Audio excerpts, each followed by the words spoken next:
The other day, I received a comment on one of my YouTube videos that says something along the lines of, do you still want to pursue art full-time? It's a really stressful career. You have to constantly meet deadlines, whether you work at a studio or you're taking commissions.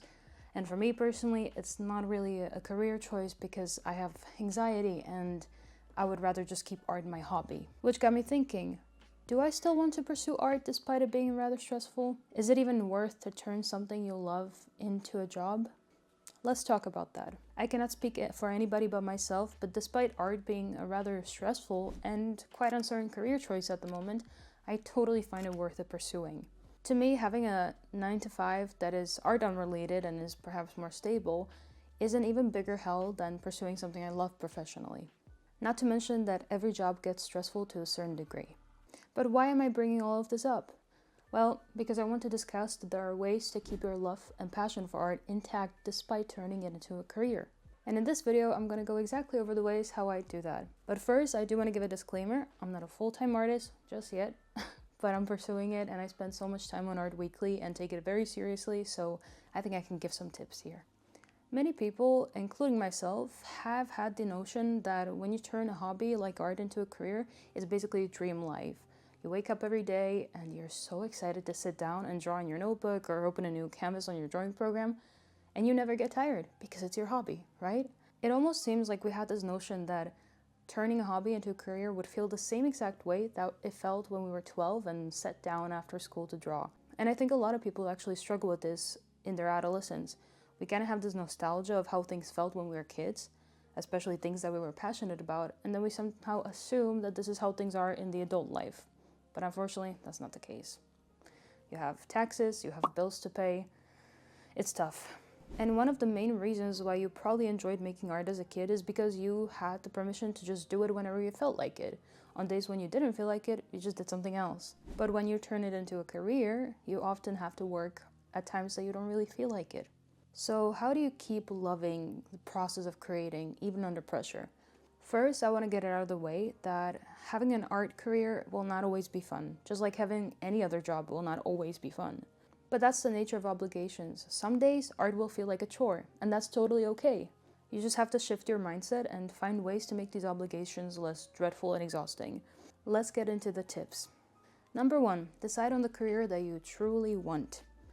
I'm sure you already know this if you're striving to be a full-time artist. There are so many different ways that you can go about it. You can be a freelancer working for studios. You can be a freelancer taking commissions. You can have a Patreon. You can work at a game studio. So many paths. So of course, sometimes it can be a little overwhelming to try and choose which one you want to take. I dare say that a lot of artists do settle for careers that don't necessarily... I dare say that a lot of artists actually settle for a specific art career because we have been taught from a very young age that, hey, art's a hobby, it's so fun. So when you get to turn that into a job, despite people telling you that it's just a hobby, you kind of feel privileged to have an art job, no matter what it is. But let me tell you, that is not the case, and we as artists should stop settling for things. For example, you may be the type of person that thrives creating personal work. You want to make your own characters, you want to have a Patreon and engage people with your own OCs, or on the other hand, you could be an artist that thrives bringing other people's ideas to life. For example, you would love working at a studio where you have to design characters. So choosing a career that will suit these wants is essential. So take your time deciding what path you would like to take, because pursuing something that you're not really truly interested in is only going to lead to so much burnout, and it's definitely not going to make you love art more, right? And by the way, this is not to say that you can just sit down one day at your desk for 5 minutes and figure out what career path you want to take as an artist. Sometimes you have to try different things, and that's fine. Just make sure you definitely consider this step. Number 2, have structure. So now that you have decided on a path that you would like to take, it's important to have structure. In other words, ways to manage your career.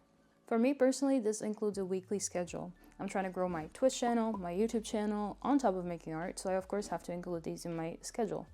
Before I had this kind of weekly schedule, I would sometimes make 5 pieces of art a month and sometimes 1 piece a month.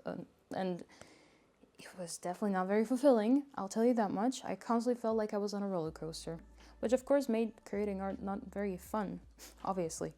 I also recommend using apps like the calendar app or Notion or whichever app you prefer This way you can track your deadlines and tasks that you have to do, and this lifts a massive weight off your shoulders, in my opinion. For example, when you have a schedule, you have 3 tasks to do every Wednesday, and when you're done with those, you get to relax and actually have a life. It's very important to maintain your work-life balance, otherwise you go a little cuckoo. I've been there before. Number 3, do not become a slave to the algorithm. Mind you, this tip is mainly geared towards people who are trying to grow their social media accounts as an artist. I've seen this thing happen before. An artist starts grinding on Twitter by posting fan art of everything that is relevant at the moment, only to come to Twitter 6 months later and post a tweet saying, "Guys, I'm really burnt out. I think I'm going to take a break from social media." Now listen before you run to the comments. I think fan art is awesome.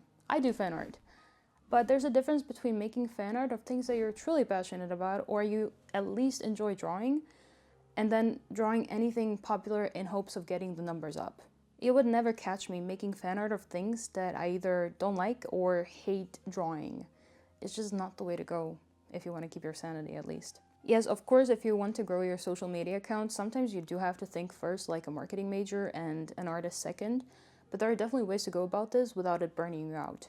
What I personally do is I keep track of any upcoming big movies or games or any other titles that I would like to make fan art of, and this way I have a schedule of when I should make said fan art and I can look forward to it and plan it. Number 4, find a community. Don't worry, I do see the scared introverted artist look on your face, and let me tell you something. I'm also a massive introvert. I have a very limited social battery, so it takes a lot for me to make friends. But it took me years to realize that the reason I felt extremely lonely on my art journey is because I was lacking community. I make myself sound very smart, don't I? I don't know why, but I thought, okay, well, I love creating on my own, in my room, listening to music, isolated from the rest of the world. Therefore, I surely do not need a community, right? But let me tell you that having a community that you can, I don't know, at least share your finished art pieces with is a massive game changer. Now, I'm not talking about posting your art on social media. I'm talking about joining perhaps different Discords to share your artwork with and talk to other artists with. Speaking of Discords, I do have a Discord for this, and no, this is not a shameless self-plug. I truly want to create a community of artists that support and uplift each other. Now, if you have the guts for it, you can also join into voice calls on Discords, and you can actually talk to people and maybe share your art process with them. I find this really nice, actually. Oh, and of course, you can also make real-life art friends, which is a bit harder, and I have not gotten that far, but it's definitely a thing to consider. Having people who love and are interested in the same things as you makes you feel like there's so much more to life. At least personally, I feel that way. Let me know if you feel the same. Anyway, these were all my tips on how to keep your love and passion for art intact despite turning it into a job.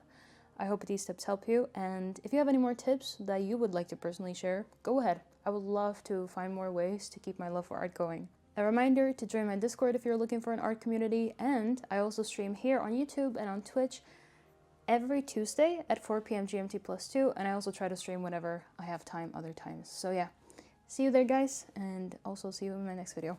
Bye bye. Okay, done.